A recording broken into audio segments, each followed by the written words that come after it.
Happy Tuesday, everybody. One of the last few days of 2025. It's nice and sunny outside, but also cold. So we are back from vacation. We're back from going to Oklahoma yesterday. It's good to see everybody. Appreciate you following along. We're almost at 3,800 followers on Facebook, which is not a lot, but it is a lot. We appreciate everybody.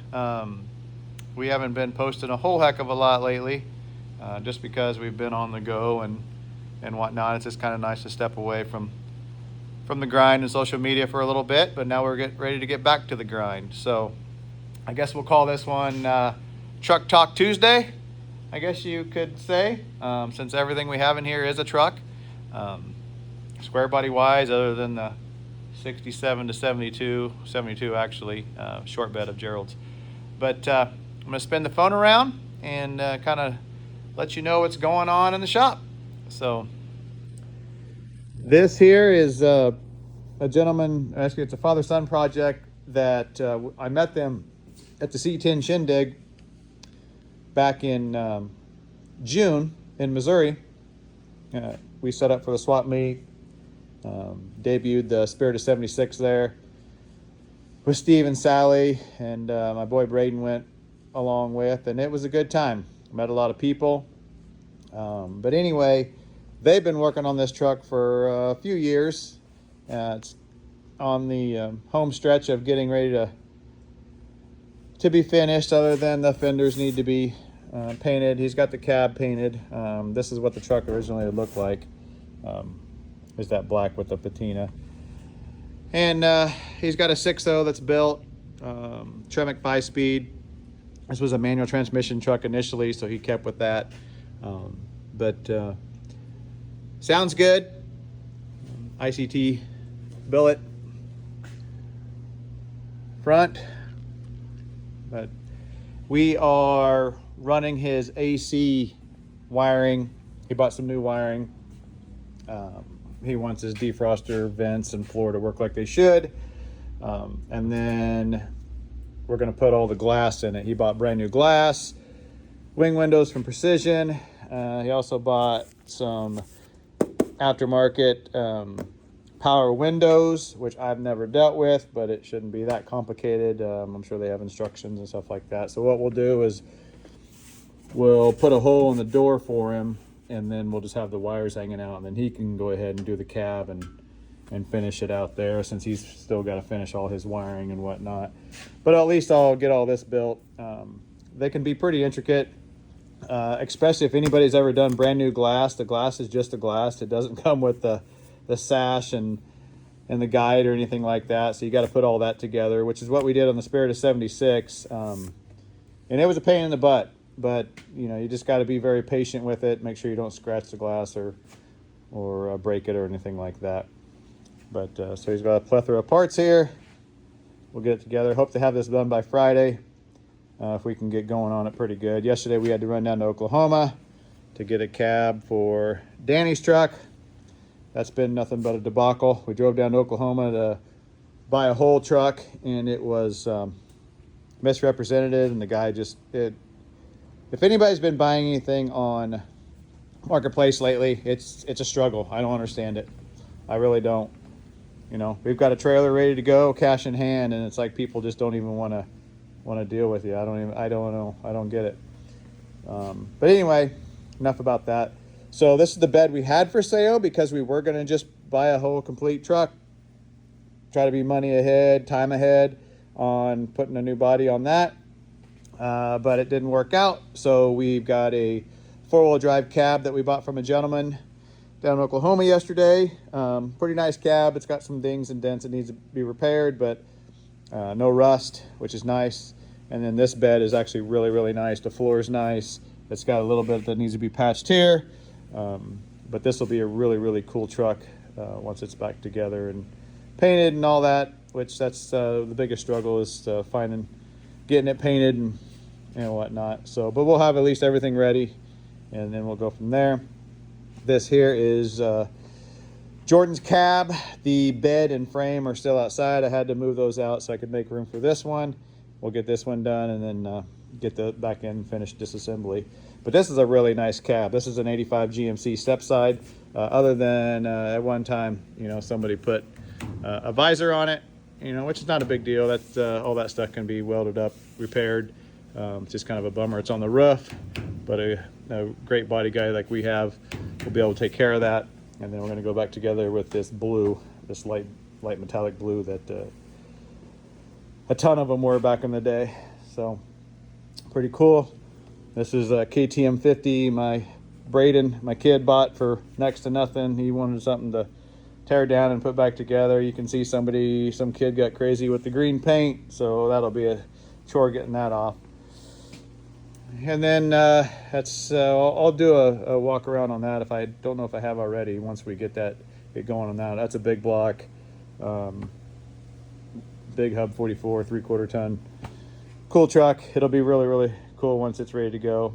And then this is Gerald's frame that everybody can see. I think I did a video on this where we powder coated it this gray and then clear coated it. We didn't. MTS Custom Coatings here in town did. And then of course we got the Tin Works. Their products are awesome. This is a bolt-in C-notch. I didn't want to bolt it in, so had it welded in. Cross members, LS specific motor mounts.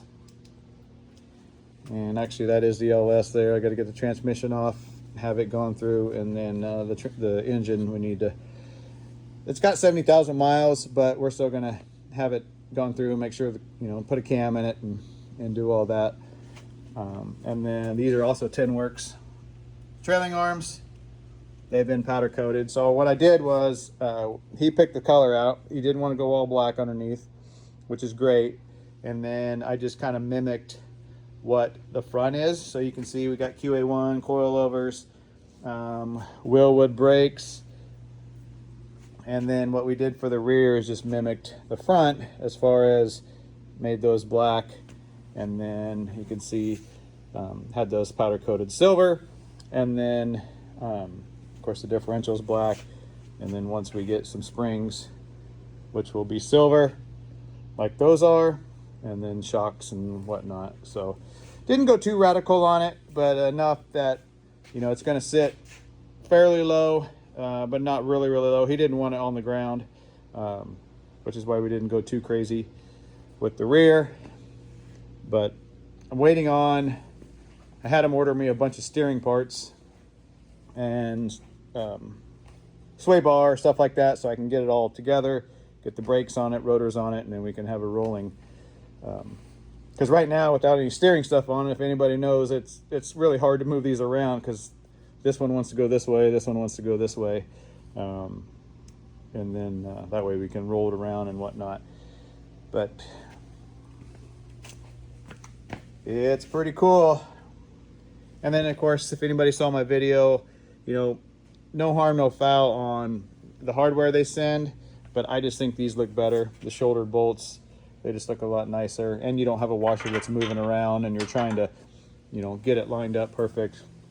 But there's a couple over there I need to replace, but to replace with these here. So there's your panhard bar. There's your motor mount, or the mounts that mount to the engine. But so, and then I had to, I don't know what I did with my plates to put those on to my trailing arms. They probably went by the wayside of the old trailing arms, I would guess.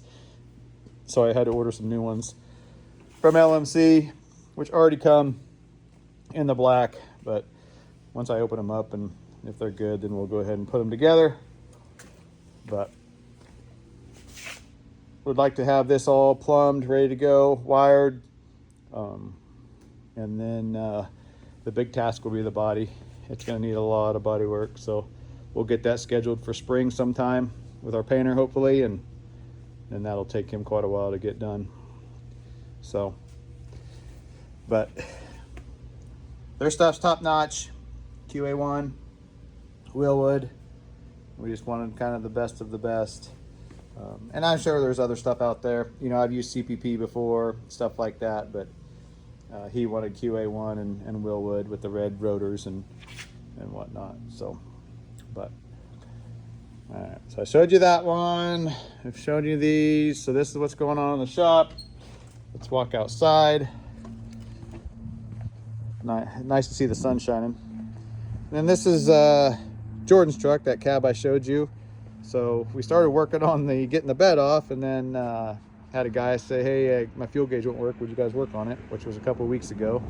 Sure. So I had to put it outside, and obviously it's outside because of the other truck inside there, but we'll get to really going on this. It won't take but a day to get this bed off and the whole frame stripped, and then we can get it powder coated and start going together with new components on it.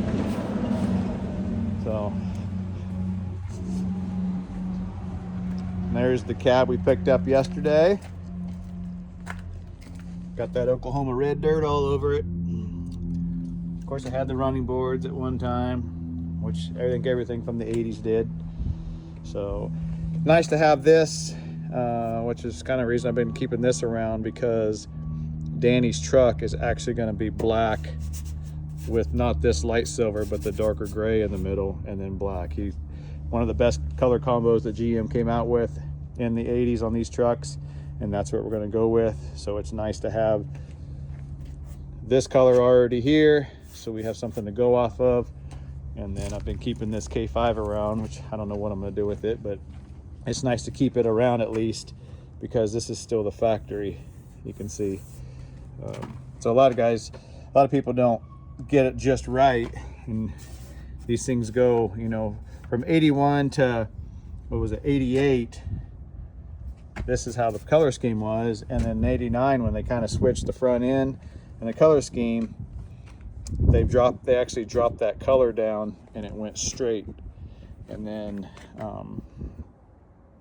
so it didn't turn like this. So a lot of people just go it straight. Well, I think it looks a lot better when it's curved. So we've been keeping this around for a template to go off of, because his fenders are in primer. They don't have any of the two-tone on there.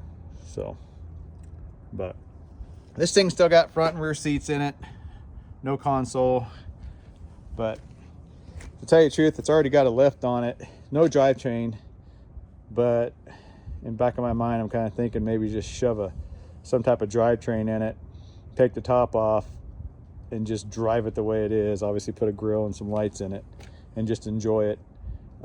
It's got some AC stuff and whatnot that I need on it, but just a summer rig, you know, to beat around in. But I don't know, we'll see. All right, so that's about it. Old Dodge there. I've got a few other old Dodges I got to go get from my buddy Silas. I haven't forgot about you, Silas. It's just been on the go, and then trying to get a lot of stuff done around here so we can get caught up. But that's about it. I appreciate everybody following us along. It really means a lot. What started as just as a hobby and parting trucks out, which I don't do a whole lot anymore, but I still kind of need to do for swap meets and whatnot. From in my garage and backyard, and now we've got a shop that we're actually outgrowing. Really appreciate everybody, but appreciate guys like this that put a trust in us that to work on their rigs. But sometimes it's a big headache to work on other people's stuff, but I do get enjoyment out of it, and make some friendships along the way too. So that's about it for now. Follow us along. We're on TikTok, Instagram, and of course Facebook. And I haven't been posting as much to YouTube. This one will go to YouTube. But anyway, I appreciate everybody. Happy holidays. Stay safe. Happy New Year. And we will see you on the next one.